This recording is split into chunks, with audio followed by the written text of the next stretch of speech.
नमस्कार। रैदास की ही एक और कहानी है, कथा है, उसका श्रवण करेंगे आप लोग। रैदास के पास एक राजा और एक सुकन्या प्रवचन सुनने के लिए ये लोग आए। तो राजा और सुकन्या दोनों क्या करते हैं, ध्यान से श्रवण करेंगे। जब कथा समाप्त हुई, सत्संग समाप्त हुआ, तो रैदास ने क्या किया, वो जूता सीने में वो चमड़ा पानी में भिगाकर वो जूता को साफ करते थे रैदास। तो चमड़े के भिगाया हुआ पानी का आज रैदास ने कहा कि आज इसी जल का प्रसाद चलेगा।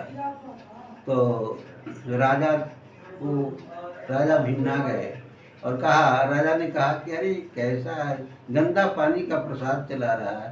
तो राजा उस प्रसाद को नहीं ले सके, लेकिन वो सुकन्या प्रसाद को प्रेम से पूर्वक वो प्राप्त कर लिया, पा लिया। और आगे की कहानी आप श्रवण करेंगे। राजा के पास राजा ने एक बुद्धि दिलाई एक समय कि मेरे यहाँ इस प्रश्न का जो हल कर देगा तो उसको आधा राजपाट दे देंगे। सभी लोग आए, बड़े बड़े राजा आए, और वो सुकन्या भी उस सभा में आई। तो सुकन्या के चेहरे से वो प्रकाश निकल रहा था और वो शोभायमान हो रही थी, विद्वान बन गई थी, प्रकाशित उसका चेहरा हो रहा था। तो राजा के जवाब प्रश्न का उत्तर सुकन्या ने ही दिया था।